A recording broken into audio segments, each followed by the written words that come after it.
Alrighty, so sketching a tan function. They're set up very similar to a cosine sine.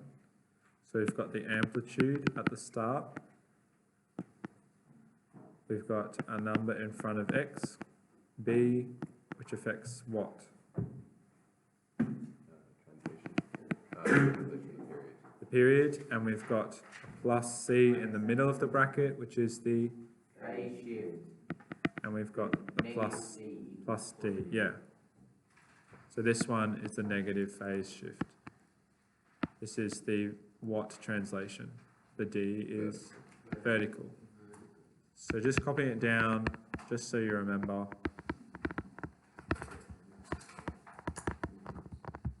Negative c is the, yeah. Oh, my nose. I forgot the second brackets. Make sure you've got the second brackets.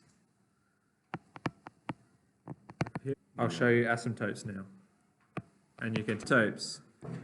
You make asymptotes. Imagine if this goes viral. Is when this is equal to 0.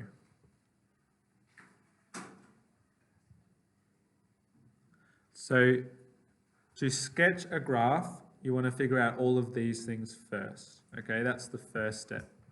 So writing it down, figure out amplitude. The asymptotes is where it's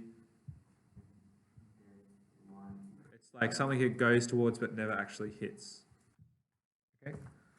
Vertical shift, there's no vertical shift. Horizontal shift, for this example, is, so it's the opposite of that negative, so it's positive pi on 4. Now we can do, we've done the 3 important things, now we can do the asymptotes. What's the b value? 1, what's the c value?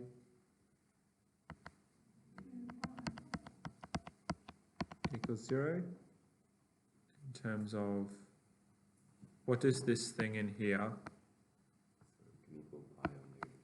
If this was just theta in there, what would that be equal to, is what I'm trying to say.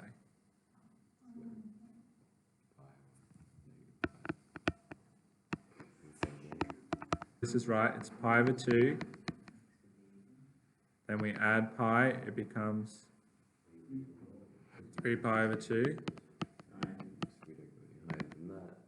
Negative pi over 2. And negative 3 pi over 2. Question. So if we take this into case, right, let's just look at pi over 2. So this equals pi over 2, right? The first asymptote is pi over 2 plus pi over 4, which becomes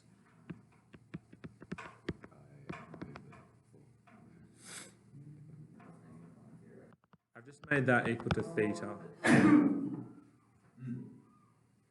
So the asymptotes, just plus or minus pi to that answer.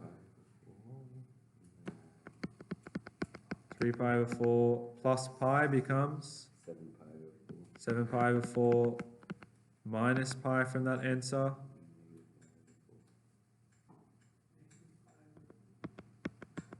Someone else minus pi from that answer. Up the back. Okay, so we have the asymptotes. The bit under the cos theta equals 0, when you get the theta equals those numbers. This thing here, right? Let's just imagine it's theta. Yeah, that's the answers, right? Because of the unit circle, yeah? So cos pi over 2 equals 0. Yeah? And then every every pi it repeats. So this is 3 pi over 2 equals 0. So that's that answer there. Does that make sense?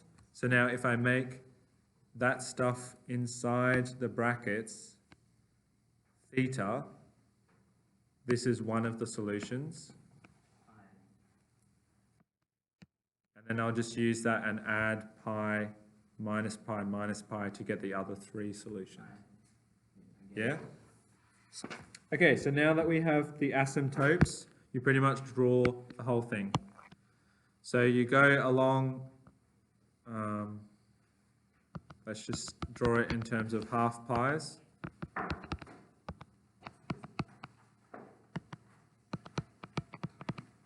Okay, and now we're on the graph, we're going through each of these points and trying to figure out the asymptotes. So 7 pi over 4, that's slightly less than 2 pi because 2 pi is 8 pi over 4, yeah? So it's going to be about here.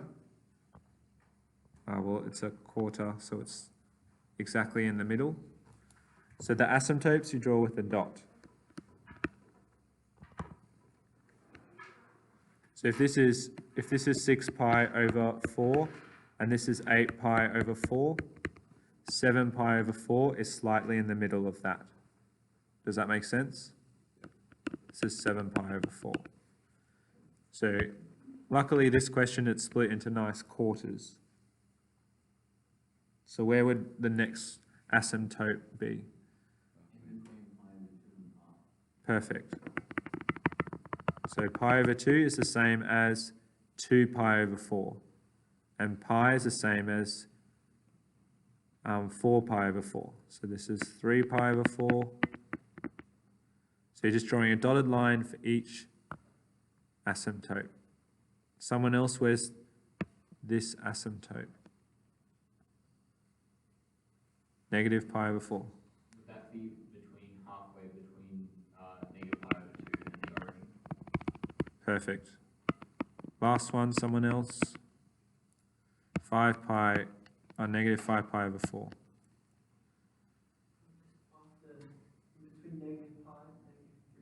Yep. Okay. It's probably good to draw those in a different color if you've got different colored pens. We now need to find halfway between each of those two. Again, luckily, it's split nicely into, I don't know what they're called, quarters, I suppose. Okay, so you draw the dots where you're going to 1, 2.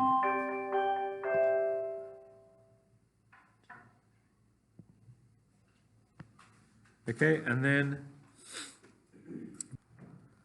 so find a point and then you would connect it up and draw the tan graph like that.